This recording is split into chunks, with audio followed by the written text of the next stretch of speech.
Trippity Trap is a song made by Rushy that has also made an appearance within the first scene of our short film that is also called Trippity Trap. It is followed by two characters over the span of 2 days. We follow the first day with Fraser spotting Mike through the side view mirror of his car and chases him down to retrieve his money that Mike owes. Although on this following day, Mike does not have that kind of money on him, and so Fraser gives him the chance to get that money back to him. Then on the next day, we find Mike passing the money over to Fraser, but he stands up for himself and retrieves the money back for himself. In preparation for the role as a cinematographer, I read the following article called Cinematography 101, Telling Stories Visually, by Peter.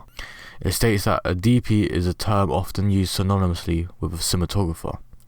Think of them as a person responsible for the look of the film, and that they will prepare their compositions and blocking movement within the frame with editing in mind.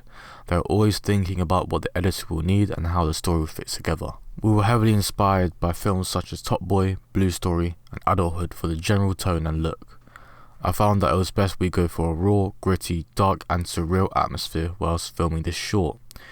The examples I said prior included a range of camera movements such as a tracking shot through some sort of stabilizer or even going handheld to capture the raw but gritty vibe. As our short film is non-fiction, we opted to go handheld for the most part to enhance the mood and tone that directly reflects the world that our characters are in. The book Cinematography Theory and Practice Image Making for Cinematographers and Directors by O'Reilly, Safari and Blaine Brown states on page 46, visual metaphor that many images carry on implied meaning that can be a powerful storytelling tool. Think of it as reading between the lines visually. In some films, things are simply what they are. As a DP for this short, the sole focus to ensure my movement carried emotion and to frame up shots through the rule of thirds to direct the viewer's eyes to exactly what we want to be shown on screen. Telling a story or perhaps leaving the viewer questioning the intention of the character through a shot can yield great results. An example of this is within the first scene of our active protagonist Fraser getting out the car and shouting at Mike. The viewer has not met this character, however the movement carried throughout the scene made it seem as though we are perhaps intruding into their lives as we are close up and personal with them. To refer back to the book, going handheld was intentional to carry emotion and tension between the two characters by reading between the lines. We are getting an understanding that Fraser directs the scene by asserting dominance over Mike. From a technical standpoint, the camera follows Fraser's movement in the frame and this suggests that he's in control.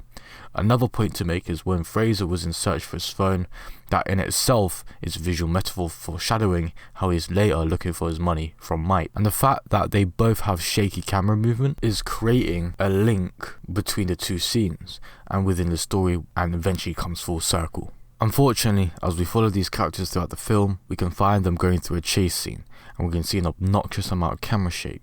To improve my performance as a DP, I suggest perhaps shortening the distance between the beginning and the end of the chase scene, and this is in order to keep the viewer enticed and immersed in their world, and to prevent throwing off the viewer off the story we want to tell by having too much camera shake to the director. We find that movement of the camera in the beginning is tenser as we see there is more camera shake, in turn creating a feeling of urgency and uneasy feeling as tension has been built through an unresolved issue, and towards the end the use of the gimbal to stabilize our shots signifies the film coming to an end and a sense of resolution is what the audience is relieved about.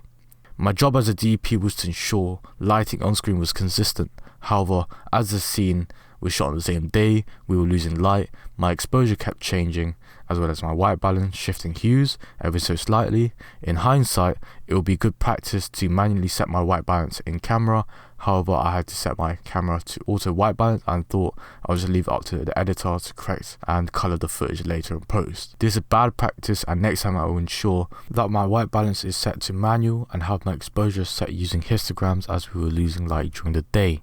Within the last scene of the film, we can see that there is several camera movements taking place to create a sense of suspense as they converse. We focus on Fraser as he is in possession of the bag and leaves through a tracking shot. This tracking shot requires 3 camera movement components such as speed, stability and duration, allowing us to walk with them and experience their lives.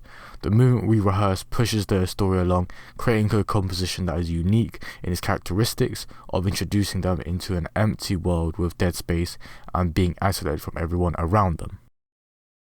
Given is the second film that I had taken part in, following the main protagonist called Wendy throughout her day as she gets ready for her friends to come over for dinner. Through abnormal activities begin to occur as her day advances. When she finally realizes all the abnormal things were the things that she didn't give in to OCD compulsions.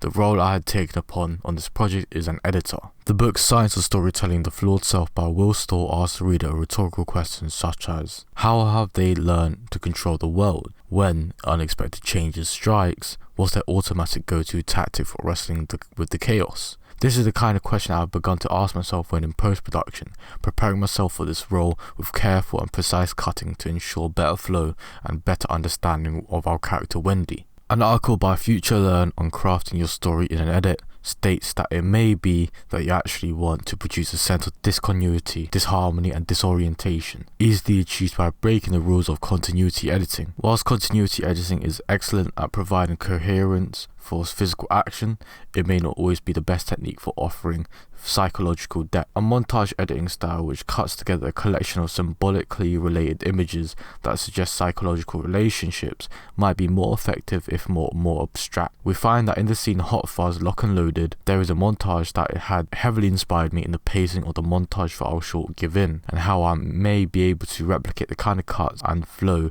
to show a mundane routine more exciting for the short. As the editor for this short, I had to cut and blend the story with the shots for the montage to the rest of the story that had taken Wendy to a series of emotions. This emotional roller coaster can be seen from the beginning, middle and end of the montage, breaking the kind of mundane routine in contrast to the rest of the day that she has. This follows the 3-act structure that, being the beginning, is Wendy is at her equilibrium, eating breakfast and making herself tea.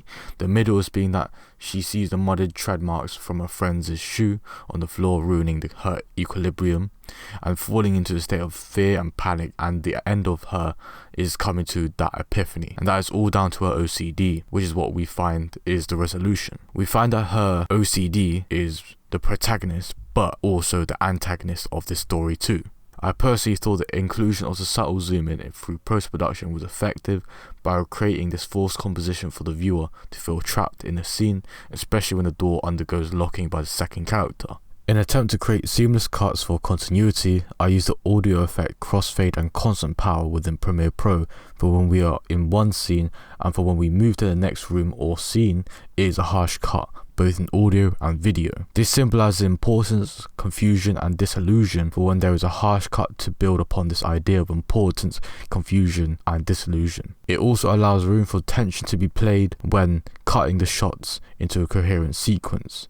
I had also taken a look at how I can manipulate angles in compositions to create an unsettling feeling, perhaps a feeling of being watched. During my time editing this short, I had found out the audio was personally my biggest nightmare, as we did not have a dedicated sound recordist. I had to make do with what we had, using the effects mentioned earlier.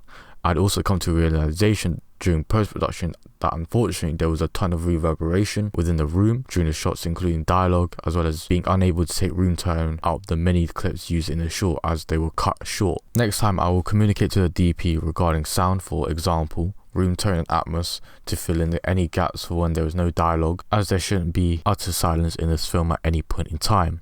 This is most useful for replacing gaps in audio created by the removal of coughs, breaths or similar unwanted sounds.